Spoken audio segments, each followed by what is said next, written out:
नमस्कार, प्रणाम। मैं रजनीश कुमार पांडे एक बार फिर से आपका हार्दिक स्वागत करता हूं। आशा करूंगा पिछली बातों को आप लोगों ने समझा होगा और जो है खूब मन लगाकर पढ़ाई करना जो है शुरू कर दिया होगा। चलिए शुरू करते हैं आज का जो है पहला क्वेश्चन।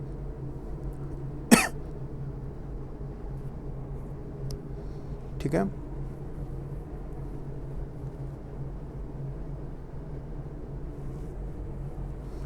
चलिए। चंद्रा, ठीक है। चंद्रा, ये क्या है चंद्रा? तो यहाँ मैं आपको बता देता हूँ। चंद्रा जो है ये एक ब्लैक पेपर है ना, यानी कि काले मिर्च। ब्लैक पेपर यानी कि काली मिर्च की एक वैरायटी है।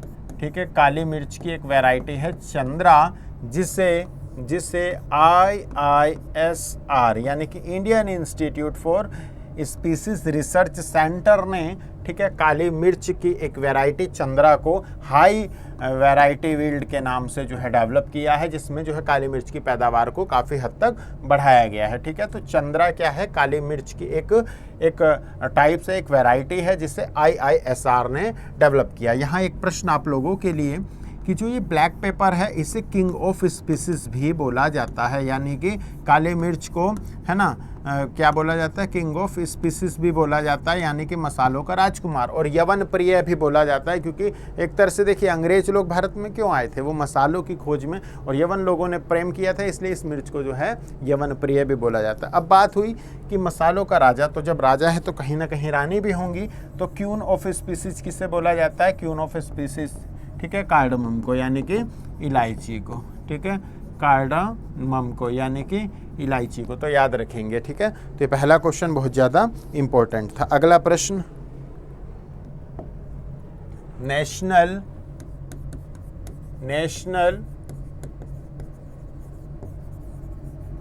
मेट्रोलॉजिस्ट अवार्ड से किसे सम्मानित किया गया है? नेशनल मेट्रोलॉजिस्ट अवार्ड से हाल ही में किसे सम्मानित किया गया है? तो डॉक्टर देबाशीष भट्टाचार्य को सम्मानित किया गया है। किसे सम्मानित किया गया है? भट्टाचार्य को, है ना। डॉक्टर देबाशीष भट्टाचार्य को नेशनल मेट्रोलॉजिस्ट अवार्ड से सम्मानित किया गया है। विवेक चौधरी चर्चा में हैं। विवेक चौधरी जो है वो चर्चा में है। वो इसलिए चर्चा में है क्योंकि हाल ही में इन्हें पटना हाई कोर्ट का जज बनाया है। ठीक है, अगला प्रश्न, अभी संत मीराबाई जन्मोत्सव हुआ, है ना। मीरा के प्रभु गिरधर नागर, है ना। भक्ति हो तो मीरा जैसी। ठीक है, इसने मतलब एक ऐशो आराम, राजमहल, सारी चीज़ों को त्याग दिया था, कृष्ण भक्ति में लीन थी। ठीक है, तो भक्ति हो तो सच में मीराबाई जैसी। संत मीराबाई जन्मोत्सव अभी जो है मथुरा में आयोजित किया गया। ठीक है, जहाँ पर हमारे प्रधानमंत्री नरेंद्र मोदी जी की भी जो है उपस्थिति वहाँ पर दर्ज हुई थी। अगला क्वेश्चन इम्पोर्टेंट प्रश्न है, फातिमा बीबी, ये कौन है? फातिमा बीबी जो है वो सुप्रीम कोर्ट की, है ना, पहली महिला जज हैं। महिला जज थी, सुप्रीम कोर्ट की पहली महिला जज फातिमा बीबी, जिनका हाल ही में जो है निधन हो गया है। तो प्रश्न जो है इम्पोर्टेंट हो जाता है। फातिमा बीबी सुप्रीम कोर्ट की पहली महिला जज थी, है ना, वो उनका हाल ही में निधन हो गया है। साउथ इंडियन बैंक ने, अगला प्रश्न, साउथ इंडियन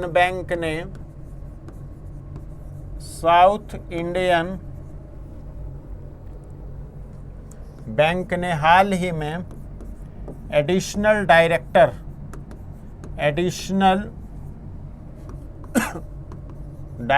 को नियुक्त किया है। उनका नाम, है ना, अतिरिक्त महानिदेशक को नियुक्त किया है, उनका नाम तो उनका नाम है लक्ष्मी रामकृष्ण श्रीनिवास। देखिए कितना प्यारा नाम है, ठीक है। सभी देवी देवताओं का एक तरह से इसमें है। लक्ष्मी रामकृष्ण श्रीनिवास, ये कौन है? ये साउथ इंडियन बैंक की एडिशनल डायरेक्टर है। थोड़ा सा हेल्थ में इशू है, इसलिए मैनेज कीजिएगा। ठीक है। गौतम गंभीर को हाल ही में नए मेंटर के रूप में किसने चुना है? कोलकाता नाइट राइडर्स ने। कोलकाता नाइट राइडर्स ने अपना न्यू मेंटर किसे चुना है? गौतम गंभीर को। ठीक है। जब गौतम गंभीर आए तो एक वो चीज और याद रखिएगा, सौरभ गांगुली, जो कि जिन्हें है ना, सौरभ गांगुली दादा भी कहते हैं इन्हें। क्या मैं सही हूँ? दादा इन्हें ही बोलते हैं, किसी और को मुझे कमेंट में बताइएगा। सौरभ गांगुली जो कि वेस्ट बंगाल से हैं, और इन्हें वेस्ट बंगाल का जो है ब्रांड एम्बेसडर बनाया गया है ममता बनर्जी गवर्नमेंट ने, है ना। ब्रांड एम्बेसडर, कलकत्ता के ब्रांड एम्बेसडर कौन है? सौरभ गांगुली। ठीक है। हाल ही में एक प्रोजेक्ट चलाया गया है, सेफ सिटी प्रोजेक्ट, और ये सेफ सिटी प्रोजेक्ट में जो सेफ की बात की गई है, ये सेफ्टी की बात की गई है वुमेन की। तो ये किसके द्वारा चलाया गया है? तो ये उत्तर प्रदेश सरकार के द्वारा हाल ही में सेफ सिटी प्रोजेक्ट चलाया गया है। ठीक है। अगला प्रश्न, विद्या समीक्षा केंद्र का विमोचन एक तरह से शिमला में किया गया, है ना। विद्या समीक्षा केंद्र का विमोचन शिमला में किया गया, यानी कि हिमाचल प्रदेश सरकार के द्वारा। हिमाचल प्रदेश के सीएम कौन हैं, वो आप लोग मुझे कमेंट में आंसर देंगे। हिमाचल प्रदेश के सीएम कौन है? ठीक है।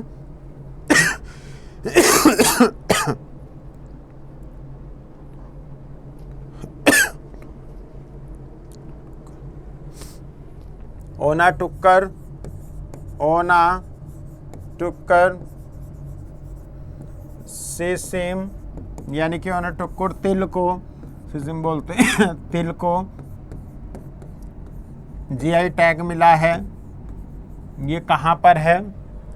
तो ये केरला को मिला है ना। ओना टुक्कुर तिल के लिए जीआई टैग मिला है केरला को। ठीक है। अगला प्रश्न एक और देखते हैं। विश्व का सबसे बड़ा single site solar energy plant, world biggest single site solar energy plant कहाँ पर लगा है? वो लगा है दुबई में। ठीक है। यूएई में, एक तरह से यूनाइटेड अरब अमीरात्स में। पंकज आडवाणी को आप लोग जानते होंगे, सुना होगा नाम। इन्होंने 26वां विश्व खिताब जीता है। मात्र ये 38 वर्ष के हैं, और ये बिलियर्ड्स है ना, और जो स्नूकर प्लेयर हैं। तो सॉरी, तो ये भी चीज़ें आप लोगों को याद रखना है। ठीक है। प्यारे दोस्तों, अगर आपके घर में बहुत ज़्यादा इज्जत है, या आपको लगता है कि हमारी बहुत ज़्यादा इज्जत है, तो एक बार ना आपको यदि अपनी बेइज्जती करानी हो तो आप जो है बेरोज़गार होकर देख लीजिए। फिर देखिएगा ना, आपकी ना इज्जत रहेगी ना कुछ। क्योंकि जब तक आप पैसे खर्च करते हैं, है ना, तब तक हर कोई आपसे प्यार करता है। ठीक है। उस दिन लोग तुम्हें गले नहीं लगाएंगे। जब आप बेरोज़गार हो जाओगे, लोग आपका जो है मजाक बनाएंगे। ठीक है। कुछ चीज़ें, एक दो लाइन मैंने आप लोगों के लिए लिखी है ना। देखिए, ईश्वर से प्रार्थना कीजिए हाथ जोड़कर कि भगवान मेरा हर दिन जो है पिछले से अच्छा जाए, मैं खूब मन लगा कर पढूं, अपने मंजिल की तरफ नित्य जो है बढ़ता रहूं। तो आप देखिए, एक दिन आप मुस्कुराएंगे और पाएंगे कि आपने जितना चाहा था ईश्वर ने उससे अधिक आपको दिया है, बशर्ते आप जो है मेहनत ईमानदारी से कर रहे हैं। ठीक है। और कितनी भी परेशानी हो, ठीक है, कितनी भी परेशानी हो, मतलब रोना नहीं है आपको। ठीक है। कितनी भी परेशानी हो, आपको रोना नहीं है, क्योंकि समाज की दोहरी मानसिकता का एक उदाहरण ये भी है कि लोग ना रोती हुई स्त्री को असहाय और रोते हुए पुरुष को स्त्री कहते हैं। इसलिए भगवान के सामने रोइए। पहली बात तो ये, मेहनत इतनी कीजिए कि रोने की आवश्यकता नहीं पड़े, ठीक है। और एक चीज़ हमेशा याद रखिएगा, मेहनत करेंगे रिजल्ट आएगा। आप जो है, यदि आप मेहनत नहीं कर रहे हैं और फिर भी एक चमत्कार की उम्मीद में है कि कोई बाबा आपको जड़ी बूटी दे देगा या ईश्वर की कोई ऐसी असीम कृपा हो जाएगी कि आप जो है बिना पढ़े पास हो जाएंगे, तो नहीं है। राम जी को भी रावण के लिए तीर उठाना पड़ा था, चलाना पड़ा था। हनुमान जी को भी लक्ष्मण जी के प्राण बचाने के लिए पर्वत उठाकर लाना पड़ा था। वो भी तो हाथ जोड़, वो भी अपने आराध्य को, वो तो शक्तिशाली हैं, वो भी तो हाथ जोड़ के अपने पास सारी चीज़ें कर सकते थे, लेकिन नहीं, ईश्वर भी मेहनत करते हैं और ईश्वर मेहनत करते लोगों को पसंद करते हैं, ठीक है। इसलिए आपको मेहनत यदि करना है, देखिए मेहनत करेंगे रिजल्ट आएगा, ईश्वर साथ देगा। ईश्वर कैसे साथ देगा? आपने कोई प्रश्न पढ़ा है, आपको याद नहीं आ रहा, ईश्वर आपको याद दिलाने की कोशिश करेंगे, लेकिन जब आपने कुछ पढ़ा ही नहीं है ना, तो ईश्वर भी फिर आपसे दूरी बना लेंगे। इसलिए मेहनत करते रहें, खूब मन लगाकर पढ़ें। कल पुनः मिलेंगे, तब तक के लिए नमस्कार, जय हिंद, जय भारत।